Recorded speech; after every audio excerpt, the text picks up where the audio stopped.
ever. And I haven't got past 3,500 yet, but we're going to try to do this soon, one day. Okay, so yeah, check this out. So yesterday I spoke a little bit on what Charlamagne the God had said to Anderson Cooper in regards to covering the news outlets and the content about the election and giving an opinion. And I don't remember exactly what I said yesterday because I was going off the top of my head and I was cooking dinner. And the video just posted for me to be able to view, even though some of you said that you could see it last night. I couldn't see it until this morning. So I haven't even played it back to find out what the fuck I said. Cause sometimes I just be talking and be off the cuff. But so I'm kind of gonna spin off a little bit about this story. But first, I wanted to first make out a point. Thank you for T.R. Williams for pointing out the Trump sentencing for his New York case is not until November 26th. I don't know why I thought it was October 26th. So we still got that coming up. It's still on the books. But lately, over the past week or so, we had a lot of shit going down in the media. Media meaning print media, online media, news pundits, news anchors. I didn't even realize there was supposed to be a difference. Or just flat out journalists and reporters. There's been a lot of shit going down in regards to this political campaign. So, the First Amendment in the United States of America, for those of you who are not from this country, protects the right of the free speech, a free press. That includes all those people that I just listed. To have the ability to report the news without fear of retribution. It allows them to go into certain spaces, times of war. They could be in the war zone and be protected by the First Amendment laws. And a lot of countries have similar laws that protect their journalists' right of free speech and to report information. A lot of countries kind of like hinder what they could actually say. Mainly the countries that Donald Trump reveres their leaders limit the speech of news stations, news reporters, where the news station is owned by the government, yada yada this, yada yada that. Well, in America it's different. They are protected under the First Amendment, right? Now, there are also 30 states within the United States that have specifically put in guidelines on a statewide level to help protect free speech as well. Now, the restrictions that are placed under the free press clause does not necessarily flow over to private organizations, right? So companies like YouTube, Instagram, Twitter, they actually legally have the right now to disseminate or say what they want to allow on their platform. Okay? Now there is Supreme Court litigation going on right now as far as these type of platforms being able to take away the right to free speech of everyday citizens, of the users, and what they can and cannot say, because our channels are basically our platform. So we are a platform within a platform. So there's that argument there. But one of the things that Charlamagne the God brought out to Anderson Cooper, somebody was about to roll up on me, brought out to Anderson Cooper was the fact that he's seeing unfair journalistic reporting in regards to how Trump is being reported on and how Kamala Harris is being reported on. Like, Trump can run down all these lists of negative things that he said he's going to do to the country, all the fascist ideals, the racist rhetoric, the misogyny, the hate against LGBTQ, the hate against certain groups of people, calling different countries shithole countries and garbage cans and things of that nature. They'll report that it happens and then they'll let it go. They won't actually go a deep dive into it. But everything that Kamala Harris does, they try to go into a deep dive and try to tear her apart and criticize her for not being more open to what they feel she should say. Now, in those situations, their opinion is all throughout that. Okay? Their opinion is running rapid when it comes to Kamala Harris, but when it comes to Trump, they just want to report the news. They just want to report what he said and move on. Okay, so that's the kind of what Charlamagne was kind of talking to, right? And he has called bullshit on it. I've been calling bullshit on it. I've been calling cowardice on it, and all that type of stuff too. So, just a few days ago, the Washington Post newspaper. Why you finna try to run up on my backside? Shouldn't have got behind me. I'm in the slow lane. I'm doing the speed limit.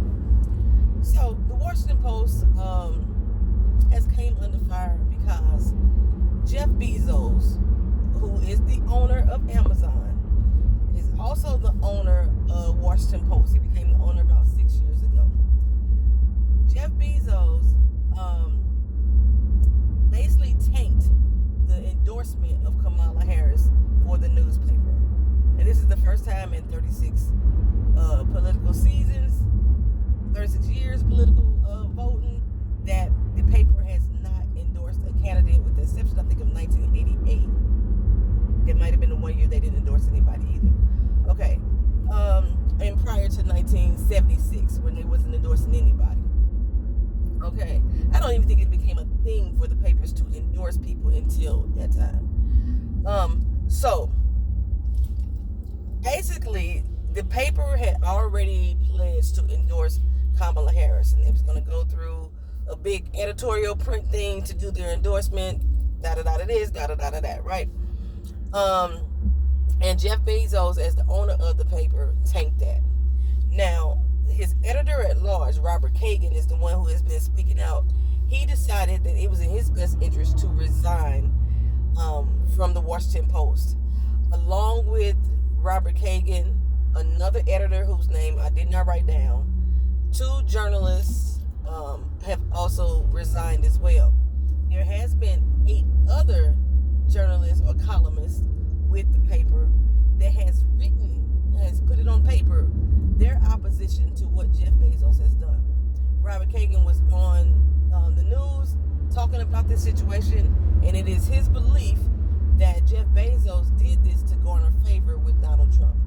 Now, Donald Trump, again, has threatened to dismantle the free press or certain organizations like MSNBC, CNN, CBS, and not necessarily them in its entirety, but just some of the anchors or journalists or reporters that are on these networks. But he is threatening to pull some of these organizations' actual license to speak if he becomes the president, right? So Robert Kagan believes that Jeff Bezos is trying to garner favor with Donald Trump by not supporting any candidate at all. Now, there are a lot of editors and publishers that's with the paper that are standing by Bezos. They may not necessarily agree, but they're going to stand by him anyway. And I'm going to talk about that a little bit later too, about standing by and staying silent in the face of oppression. Okay, so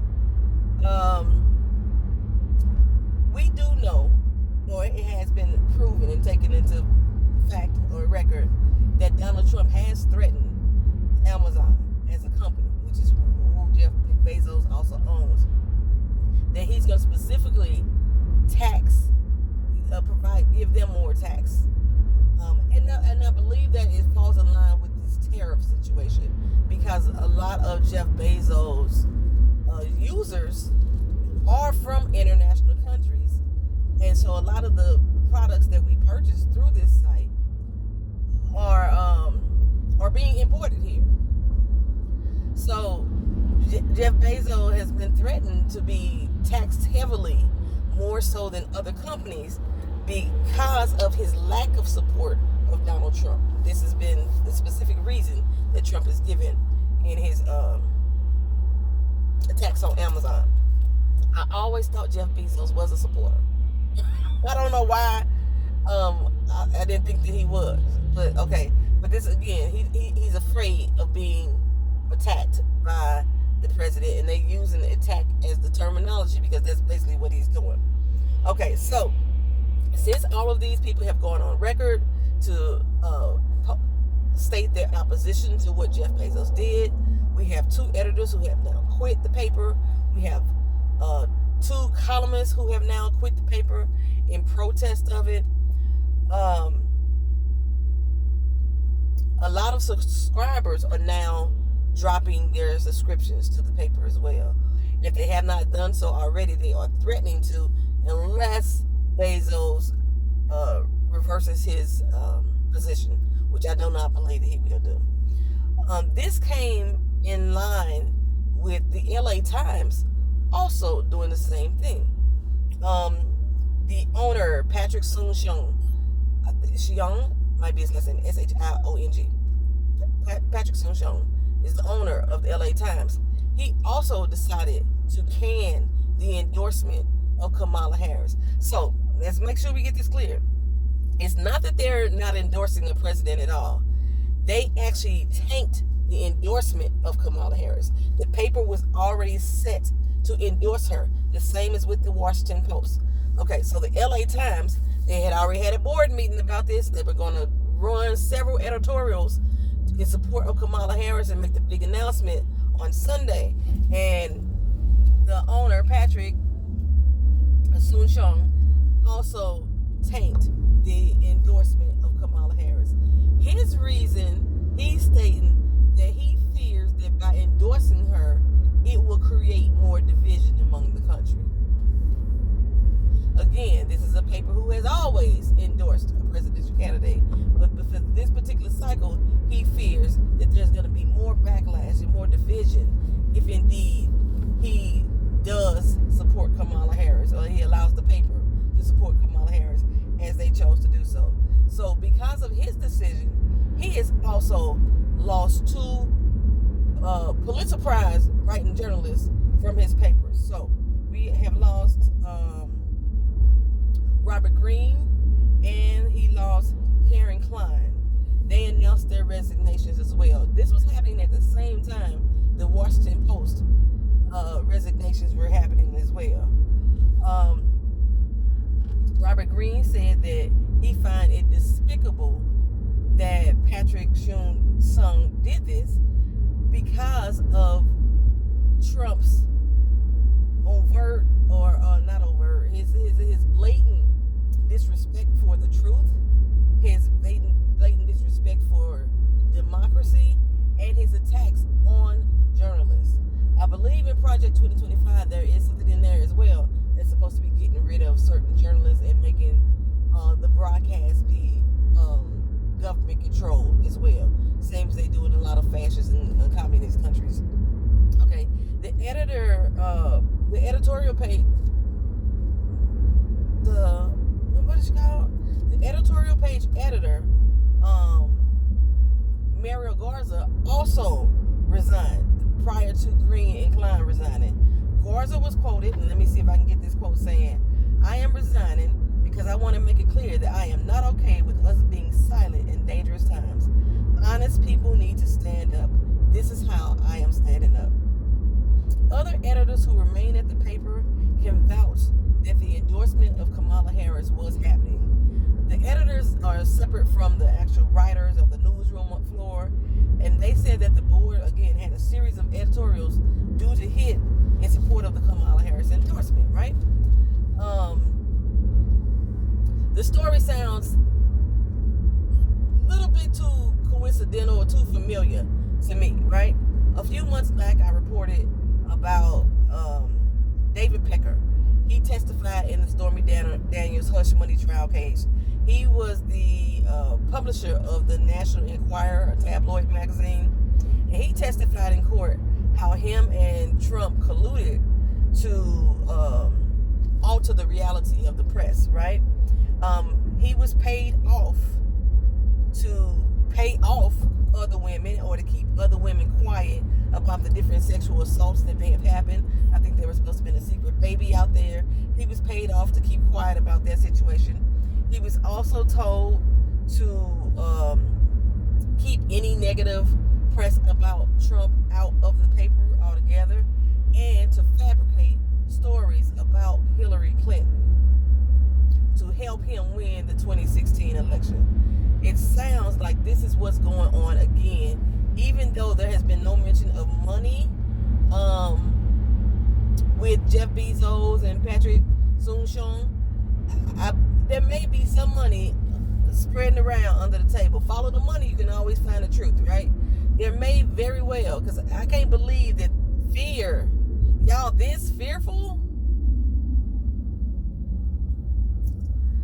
I don't know, maybe because I'm not that fearful. I don't know, but these strong, powerful businessmen are this fearful of this man that they are allowing him to tell him how to run a fucking business.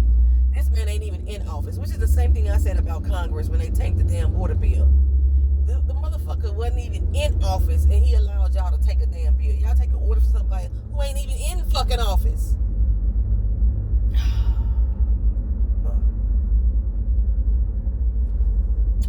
Okay, so with this in mind, even though, like I said, Charlamagne pointed that out to Anderson Cooper about the unbalanced reporting, there have been a few people who have been standing their ground. Lawrence O'Donnell of MSNBC is one. Lawrence O'Donnell have been calling out his co-workers, for lack of a better term, for months. And he's been calling them cowards. He's been coming on TV, calling them cowards, calling them despicable, calling them spineless in regards to how they are reporting or lack of, in regards to their slanted views that they have been shifting towards Trump, somebody who is threatening their own livelihoods. Okay, so yeah, he has called them cowardice in the accurate reporting of the dangers of Trump and the discriminatory and unfair reporting of Kamala Harris. Others like James Carville has been on the media's neck, baby. He's been keeping his foot on their necks. Surprisingly, Mika Berzinger, I think that's how you pronounce her name, the wife of Morning Joe, and Morning Joe have also been calling out the media. And I do know that they were both Republicans. It's not hard. Okay. They have been calling out the media tough.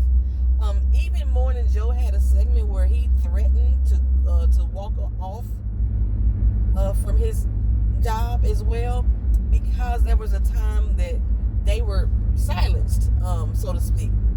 It was during one of the presidential debates, and usually they would come on and they would talk directly about what's going on or give live reporting, and they were told not to come into work, right? And when he found out the reason why they were doing this and the fact that other people were still being allowed to speak, but his show was being removed from the air and not being allowed to speak the truth, Morning Joe went off. He went off and threatened that's going to be the last time y'all do that shit to me, or this is going to be the last time I'm going to be here. And so, yeah. But this all falls under the idea that Charlamagne the guy was referring to when discussing the media with Anderson Cooper, right? For the lack of better words, Bezos, Soon-Shiong, Anderson, Cooper, and other journalists and pundits who are scared to report the truth about Trump, who are actively supporting his lies, who remain absent of courage, who are choosing to ride the fence during this doggone time. I say to you, this is for me, grow some fucking balls. Like I said, for a lack of a better term, grow some fucking balls, some cojones, okay? This is why I appreciate a lot of the podcasters that are out here, a lot of the content creators who are on YouTube, who are choosing to speak out in the face of this oppression, who are encouraging others to speak out in the face of this oppression, who are informing others about things that are going on so you won't be blind to this fucking oppression. Now, there are a lot of content creators out here who are doing exactly Trump's bidding. Again, like we had the YouTubers get busted by the Department of Justice, the FBI, in cahoots with falsely spreading propaganda and taking money and bribes from Russian media to do so. Yeah, all of that is out here. So we still have those people, but then there are those of us who are are still speaking out and speaking our piece. And so far, even though YouTube has been blamed for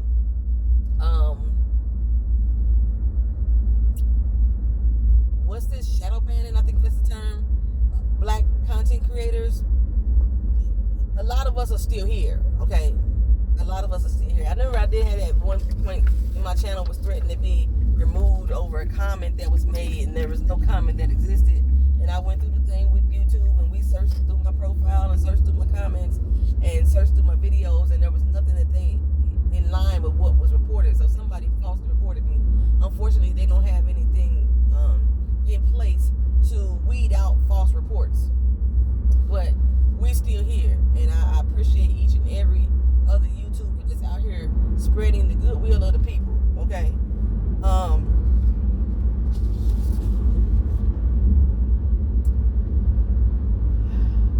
I know a lot of people are still saying, they don't want to tell people how to vote. I told y'all a few months ago, I'm not that person any longer. I am telling you not to vote for Trump, right? I told you that I am going to be a person that's going to continuously call out these cowards. I'm no longer going to argue with the Trump supporters. I'm going to make my statement, say my piece, and then I'm going to walk away. They can argue with themselves, right? Give me the views. I need them. Okay. But I am so happy that a lot of these overpaid pundits, as Anderson Cooper like to call them,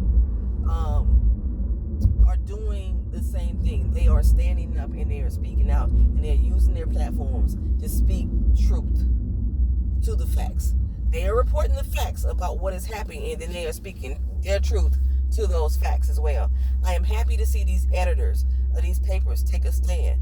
I told you I worked for a paper before, and I was one of the people that they was like, girl, you doing the most with your opinions and stuff like that. But that's what I wrote, was opinions for the paper. But they did not ban me or overshadow me or pull my doggone articles to silence my voice. So I'm glad to see that these editors are taking a stance. However, I do hope that they still find a way to use their voice and their connections to get the truth out, to keep spreading the truth. Quitting at this particular point is like taking a stance against the organization as far as like internally, but the people still need to hear the truth. The people still need to be told what's going on. So I'm glad that they are actually making news, making buzz about this situation. Yeah, they need to keep calling out. I think Don Lemon is now got his own. I think he had it with Twitter, but now he's on YouTube as well. YouTube is basically becoming the hub. TikTok was the hub too, but I was hearing rumors that TikTok was suppressing a lot of the black voters and people who were against the war or for the war. I'm not sure because I wasn't on TikTok. But as far as I know, every person that I know that is reporting on YouTube, they still got their ass over on TikTok too. Okay, anywho. I was going to end this because I didn't want to make it too long. I don't think my data rolled over yet, so it's going to take a long time for this video to load. And if I make it too long, then it's going to take too long for it to load. So I wanted to end this with a few quotes, okay, in regards to oppression and why are you not doing the fucking speed limit? What is going on?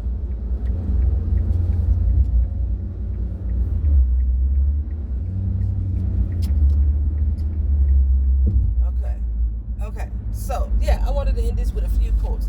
Now, I'm choosing one of these quotes, this first one, because Trump is so into Hitler, right? He's so hell-bent on being like him.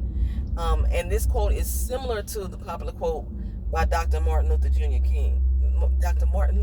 Jr., that a lot of people misquote, okay? What Dr. Martin Luther King Jr. stated was, our lives begin to end the day we become silent about things that matter, okay? But people interpret this quote to say what this next following quote reveals. It reads, silence in the face of evil is itself evil. God will not hold us guiltless. Not to speak is to speak. Not to act is to act.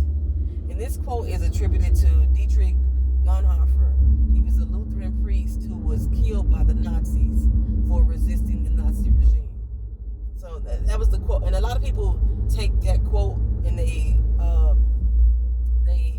reinterpret Dr. Martin Luther King Jr.'s words to say something similar to that.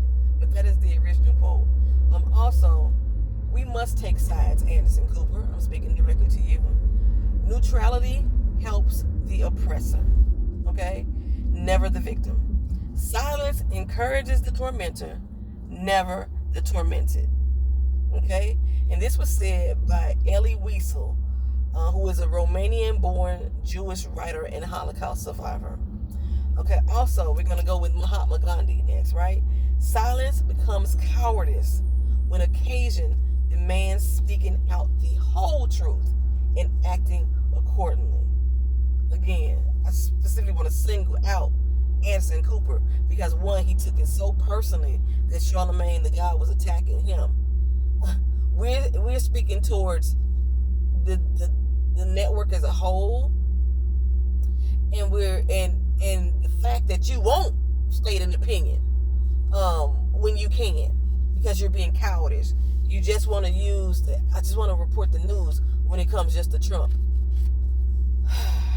Okay, with each of these quotes,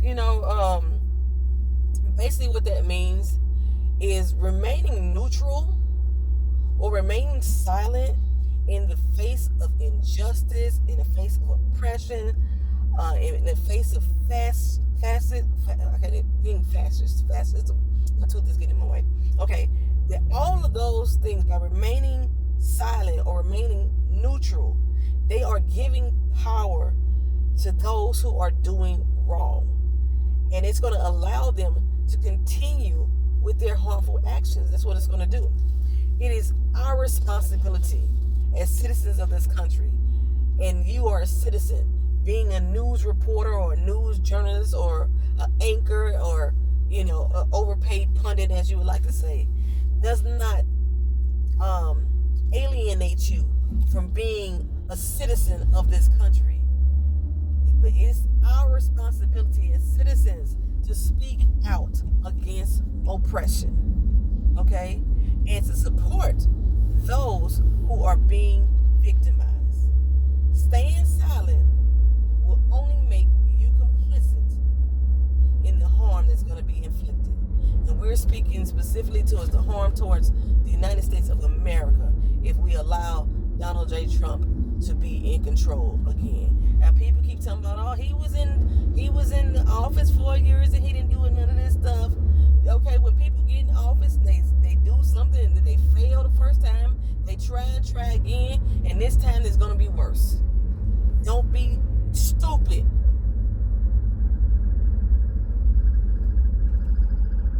Let me get off here. Thank y'all for watching. Thank y'all for being here. This has been PNTV. Tomorrow I'm gonna speak specifically about the comedians. Okay, we did have that comedian named Tony. I do know of his YouTube channel called Kill Tony, where he spreads a lot of racist and bigot ideas in the form of jokes on his channel. He has a comedy club and the only reason I found his channel because a comedian that I liked was on his show, and he seemed like very uncomfortable in that space as well, but he didn't say anything specifically to him, at least on camera. I mean, there was one point that one of these comedians that was at his comedy club ended up crying because of how racist that